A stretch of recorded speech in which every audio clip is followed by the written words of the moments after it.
Jesucristo. De este camino yo no desisto.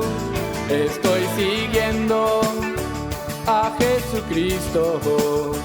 Atrás no vuelvo, no volveré, no volveré, no volveré. Vamos a aplaudir al Rey de Reyes y Señor de Señores. Hermanos, sean todos muy bienvenidos a la casa de Dios para otra reunión que será de mucha bendición. Vamos a la primera carta de Pablo a Timoteo, capítulo 6. Vamos a meditar en el capítulo 6. Capítulo 6. El texto es muy extenso y no voy a tener tiempo de leerlo. Y dice así, primera Timoteo, capítulo 6, versículo 3 en adelante. Si alguno enseña otra cosa y no se conforma a las sanas palabras de nuestro Señor Jesucristo y a la doctrina que es conforme a la piedad, está envanecido. Nada sabe y delira acerca de cuestiones y contiendas de palabras, de las cuales nacen envidias, pleitos, blasfemias, malas sospechas, discusiones necias de hombres corruptos de entendimiento y privados de la verdad, que toman la piedad como fuente de ganancia. Apártate de los tales. Lo que leímos deja muy claro que son personas que creen que es el Evangelio. Ya oyó alguien decir que sirve para economizar dinero, que el Evangelio es para esto y aquello. No. El Evangelio es renuncia. La prédica del Evangelio, el ministerio de la palabra de Dios, se debe predicar. Claro que Dios no está en contra de la prosperidad de una persona, pero si ella empieza a pensar en hacer elocuencia humana, ella empieza a querer hacer una erudición de los hombres, incluso científica, incluso teológica. ¿Cuántas personas nos quieren convencer de que algún texto bíblico, usando la erudición teológica o científica, y nos quieren apartar de la fe? La fe es simple, la fe es por el oír y el oír por la palabra de Dios. Yo les estaba explicando aquí que me gusta cuando un teólogo explica o cuando alguien dice, está bien, ustedes creyentes, ustedes cristianos, ustedes que creen en Dios. ¿Quién creó a Dios? Dios es eterno.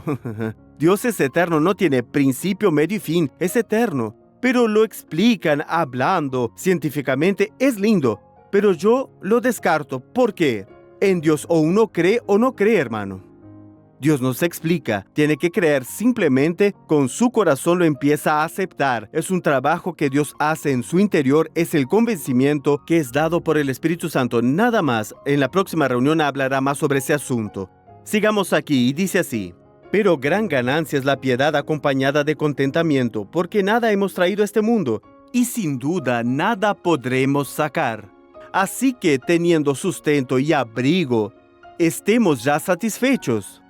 Pero los que quieren enriquecerse caen en tentación y lazo, y en muchas codicias necias y dañosas que hunden a los hombres en destrucción y perdición. Porque raíz de todos los males es el amor al dinero, el cual, codiciando algunos, se extraviaron de la fe. Reitero que la fe es y el oír por la palabra. Dios no está en contra de que usted prospere. Notemos que la Biblia hasta habla sobre el amor al dinero. Cuando ama el dinero, hace cualquier cosa por él, incluso traicionar al Señor, como hizo Judas Iscariote. Se olvida incluso de la omnisciencia de Dios, porque Dios sabe todas las cosas. Usted se olvida de la omnipresencia de Dios, porque Dios está presente en todos los lugares y nadie hace nada escondido de él, pero muchos se olvidan. Sigue así. Se extraviaron de la fe y fueron atormentados con muchos dolores. Un hombre que amó el dinero. Segundo libro de Reyes, ya lo vimos la semana pasada, capítulo 5, versículo 20.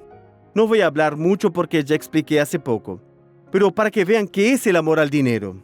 Entonces Giezi, criado de Eliseo, el varón de Dios, pensó, mi señor ha dejado marchar a este sirio, Naamán, sin aceptar de sus manos las cosas que había traído. Vive Jehová, que correré tras él, a ver si obtengo alguna cosa.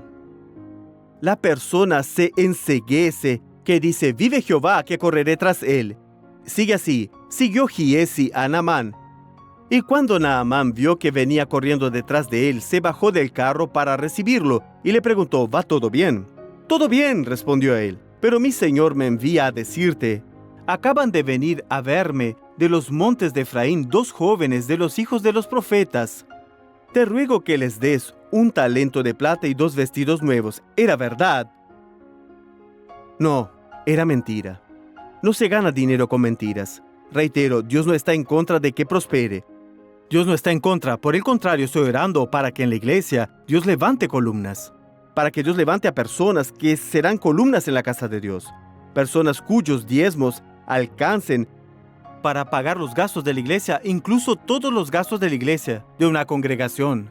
Prosperando que una persona con su diezmo pague los gastos de la radio, de TV, Dios no lo puede hacer. Sí, Dios no está en contra, pero no mienta, hermano. Porque cuando usted está mintiendo, se está uniendo al diablo. Jesús dijo, el diablo es padre de mentira.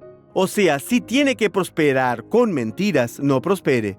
Confórmese con lo que tiene. Si hace algo indebido, le va a ir mal porque se está extraviando de la fe. En la Biblia dice que los mentirosos no heredarán al reino de Dios. Apocalipsis 21:8. La Biblia dice, no mintáis los unos a los otros. Si tiene que apartarse de la palabra para prosperar, no lo haga. Confórmese con lo que tiene. Dios va a suplir sus necesidades y no he visto un justo desamparado ni su descendencia que me diga pan. No es mi intención con lo que estoy diciendo hacerme pasar por un santo. No, no es eso. Quiero que entienda la palabra, hermano. Pero quiero que entienda que sin dinero va a entrar en el cielo, pero con dinero impuro no. Así que Dios no está en contra de que prospere honestamente. La bendición de Jehová es la que enriquece y no añade tristeza. Repito, la iglesia necesita personas prósperas. Siempre oro para que Dios las levante. Pero aquí vemos que estaba mintiendo. Naamán dijo, toma por favor los 2 talentos. Le insistió y ató los 2 talentos de plata en 2 bolsas. No, no te lleves solo uno, llévate 2. 2 talentos de plata pesaban más de 100 kilos de plata. Los 2 talentos, junto con 2 vestidos nuevos. Y lo dio todo a 2 de sus criados para que lo llevaran a cuestas delante de Giezi. Cuando llegó a un lugar secreto, lo tomó de manos de ellos y los guardó en la casa. Luego mandó a los hombres que se fueran. Entonces entró y se presentó ante su señor. Eliseo le dijo, ¿de dónde vienes, Giezi? Tu siervo no ha ido a ninguna parte, respondió él. Pero Eliseo insistió, cuando aquel hombre descendió de su carro para recibirte, ¿no estaba también allí mi corazón? ¿Acaso es tiempo de tomar plata y tomar vestidos, olivares, viñas, ovejas, bueyes, siervos y siervas? Esto nos demuestra de que Dios le había mostrado la intención de su corazón. Incluso la intención del corazón. Hermano, Dios no está en contra de que planifique su vida, puede hacer planes para comprarse una casita en el campo, no, para comprarse una casa en la playa, comprarse un auto nuevo, no está mal. El Salmo 37, versículo 4 dice así, deleítate a sí mismo en Jehová, o agrádate a sí mismo en Jehová, y Él te concederá las peticiones de tu corazón. A todos les gusta la segunda parte, pero para tener las peticiones de su corazón, se tiene que deleitar en Jehová. O sea, usted no puede pedir algo o desear en su corazón lo que no está de acuerdo con la palabra. No estaba mal que él deseara tener un campo, tener viñas, tener bueyes, vacas, personas que trabajasen para él, desde cuando lo lograse con las obras de sus manos, que lo lograse con la bendición de Dios y no con mentiras. Cuidado, mucha gente hace eso, todo por amor al dinero. Y sigue así, por tanto la lepra de Naamán se te pegará a ti. Esto es muy serio. Volvamos a Timoteo 6:10. Y dice así, porque raíz de todos los males es el amor al dinero, el cual codiciando algunos se extraviaron de la fe, dejaron de oír a Dios. Dejaron de oír la palabra, codician las cosas de este mundo. Esto es muy serio, ¿no? Y fueron atormentados con muchos dolores. Él mismo atrajo la maldición y también para su casa no haga esto. Cierre esa puerta. Reitero, Dios no está en contra de que prospere. Con su bendición, Él bendecirá la obra de sus manos, le va a dar la sabiduría, creatividad. Él puede hacer más abundantemente de lo que pedimos o entendemos. Siempre cuento aquí que mi madre decía que teníamos una herencia de Portugal que nunca llegó. Ahora ella está en la gloria, quedaría a los hijos sin ningún problema. Solo lo estoy diciendo para que usted lo entienda. Dios no está en contra desde que no oyera la palabra de Dios. Pero tú, hombre de Dios o mujer de Dios, huye de estas cosas y sigue la justicia. Siga lo que Dios le diga. La piedad, la fe, el amor, la paciencia. Tenga paciencia, la mansedumbre. Pelea la buena batalla de la fe. Echa mano de la vida eterna, a la cual asimismo fuiste llamado. Eche mano de todo lo que Dios le dice por la palabra, de lo que Dios le da a usted, de lo que Dios le revela. Esto es vida eterna. Salimos de aquí y vamos para San Juan 5:39, de donde habla de la vida eterna, que es la vida de Dios, o Zoe, la vida del tipo de Dios. 5:39. Dice así: escudriñad las Escrituras, porque a vosotros os parece que en ellas tenéis la vida eterna. La vida de Dios, el plan de Dios, el tipo de vida de Dios está aquí. Debe escudriñar las Escrituras y verá que Dios no está en contra de su crecimiento financiero, de que Dios no está en contra de que prospere si Él se lo designó, si así lo bendice, pero debe ser como Habacuc. Aunque la higuera no florezca ni en las vides haya frutos, si no tiene vacas, si no tiene ovejas, si no tiene alimento, con todo yo me alegraré en Jehová. En Jehová me alegraré. Y sigue así. Y aún nos dice más: y ellas son las que dan testimonio de mí, y no queréis venir a mí para que tengáis vida. Si quiere tener la vida de Dios, escudriñe las Escrituras. Aquí está, repito, Dios no está en contra de su prosperidad, desde que usted la logre mediante la justicia, mediante la verdad, mediante la fe, con su bendición que enriquece y no añade tristeza. Gloria a Dios. Ahora vamos a la novela de la vida real, por favor.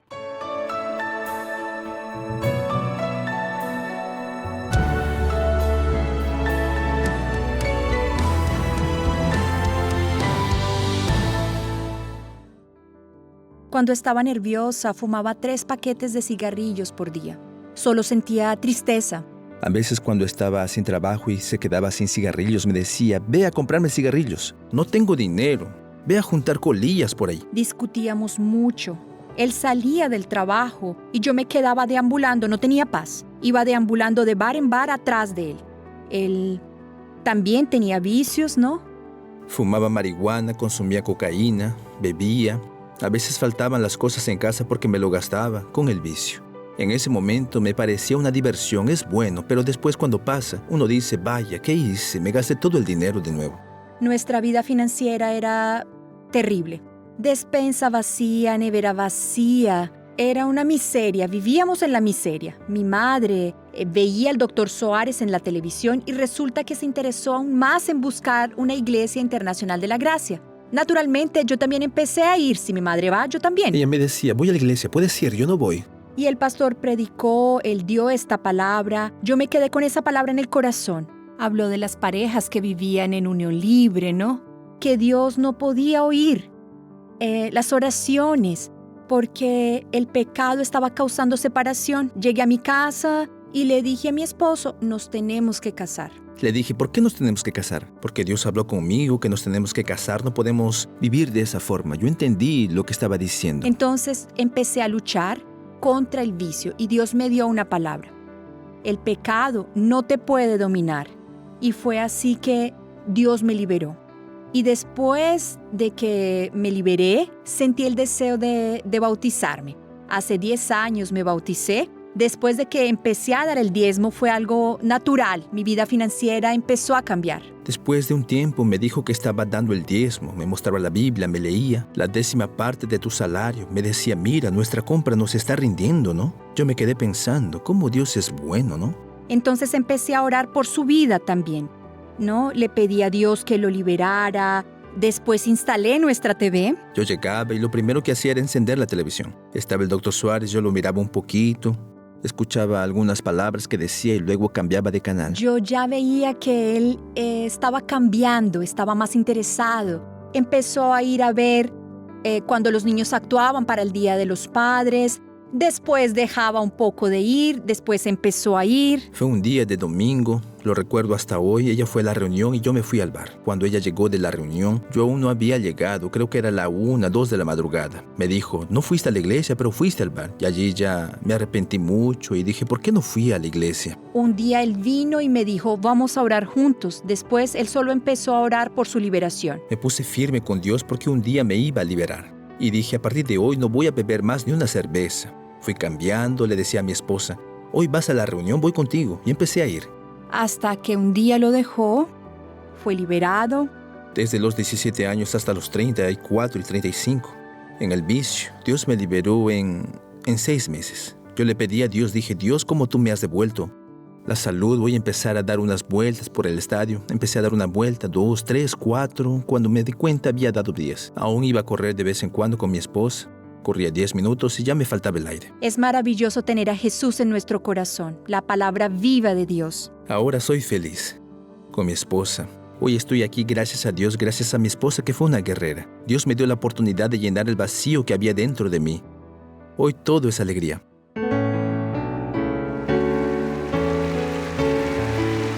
Ahora vamos a la primera pregunta, por favor.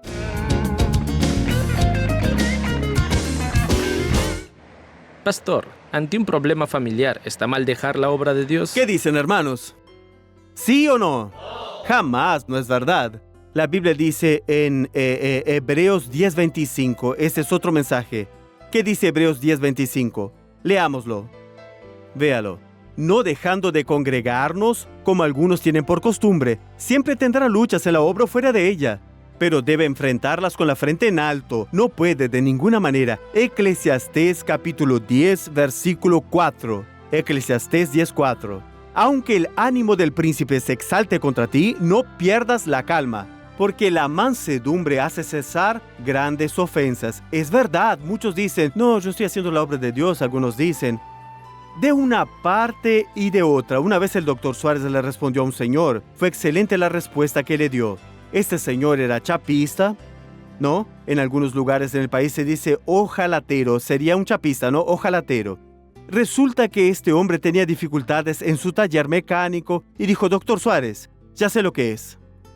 Sé muy bien lo que es. Dios me llamó para hacer la obra de Dios. Pero como yo no hice la obra de Dios, no obedecí, Él me está cerrando las puertas. El doctor Suárez le dijo, hermano, preste atención. A Juan le gusta María. Pero María no se quiere casar con Juan. Entonces, ¿qué le dijo Juan? Si no te casas conmigo, no será con nadie. ¿Qué le parece la actitud de Juan? Por lo visto diciendo que Dios es igual. No quise hacer la obra, entonces Dios no me hizo prosperar. No, Dios le da libre albedrío a las personas. ¿Me entiende? En cambio, cuando usted está en el centro de la voluntad de Dios, usted se realiza, siente la alegría de hacer la obra de Dios. Hacer la obra de Dios no es solo para el pastor, hermanos. Por ejemplo, aquí estamos levantando a 100 pastores llamados pastores voluntarios que tienen su trabajo normal. El miércoles por la noche ministra una congregación, las reuniones de la familia, los viernes reunión de liberación por la noche y los domingos van a servir a Dios. Muchos aquí sirven a Dios así. Y muchos que nadie sabe que están haciendo la obra de Dios de una manera secreta van al hospital, entregan folletos. De vez en cuando encuentro a personas de nuestra iglesia. El otro día encontré un grupo de hermanas aquí de nuestra iglesia que estaba entregando folletos con mi nombre. Yo conozco a ese pastor. Ellas dijeron, lo conoce, bromeando. Dijeron eso. Pero encontré a otros hermanos. Estaba pasando aquí por la alcaldía, aquí en el centro de la ciudad, y tomé una calle Patriarca e iba a doblar la calle derecha, ¿no? Tenía que ir por allí. No hay solo esa calle derecha, solo en Siria, en Damasco. Aquí también hay. Cuando llegué, encontré a un hermano. Me pareció tan lindo. Hermano, tome un folleto. Yo mismo le pedí el folleto. Me gustó lo que estaba haciendo. Me pareció que lo que hacía con tanto amor. No tenía nombre de iglesia, no tenía nada. Solo quería darme el mensaje.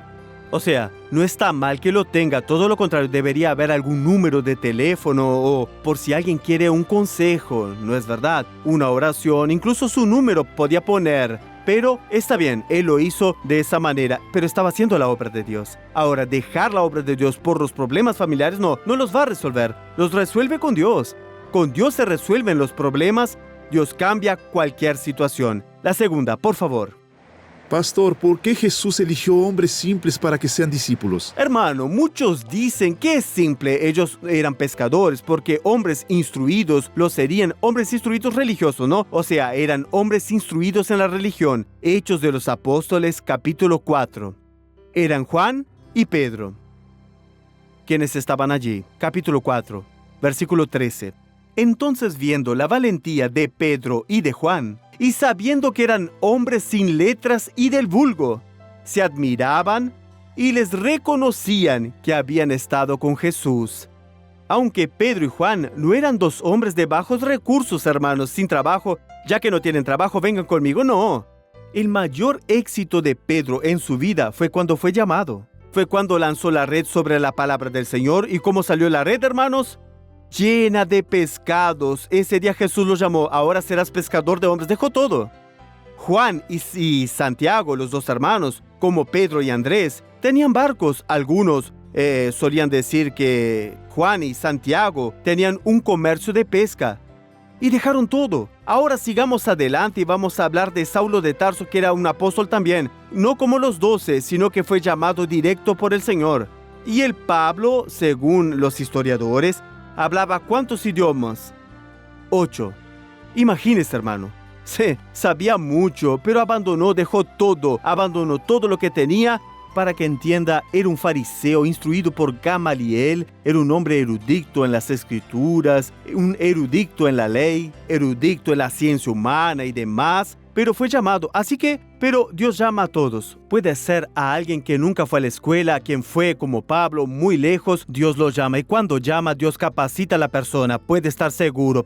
Pero cuanto más conocimiento tenga, no está mal, ¿de acuerdo? Por ejemplo, hay gente que habla. Yo les hablo a ellos aquí, como en el fútbol, ahora en el fútbol. En el banco de suplentes están todos los jugadores, pero ahora hay 5 relevos. Son 5, ¿no? Pero 5, ¿no? Ah, sí, no era así antiguamente. Eran solo 2. ¿Y cuántos quedan en el banco? 5. O sea, que el técnico le daba la preferencia en el banco ¿a quién? Al polivalente. ¿Qué es el polivalente? El que juega en varias posiciones. Y cuando mi hermano surgió en el fútbol, resulta que Edu, el hermano de Zico, ¿no? Lo presentó en el club, tenía 17 años, recién salía del juvenil, había pasado al sub-17, ¿no? Al sub-18, y le preguntó ¿en qué posición jugaba? Ah, yo juego así, así. Fue aprobado, fue en el primer partido, Dios lo bendijo, y yo ya estaba en la iglesia, mi madre ya estaba en la iglesia, yo fui después de esto. Al poco tiempo fue a jugar al Maracaná, fue a jugar allí y ¿quién marcó a Roberto Dinamite? Y en ese partido jugó mucho. Luego salió del juvenil para jugar en otro equipo porque jugaba en varias posiciones. ¿Pero qué tiene que ver con la obra de Dios? Si usted sabe tocar el teclado, sabe tocar teclado y predica, es mejor. Va a una iglesia, no hace falta que tenga un tecladista. Usted hace todo, ¿no es verdad? O sea, cuanto más conocimiento tenga, no está mal. Vamos a orar, pónganse de pie, por favor. Vamos a orar para que Dios los bendiga aún más, hermanos.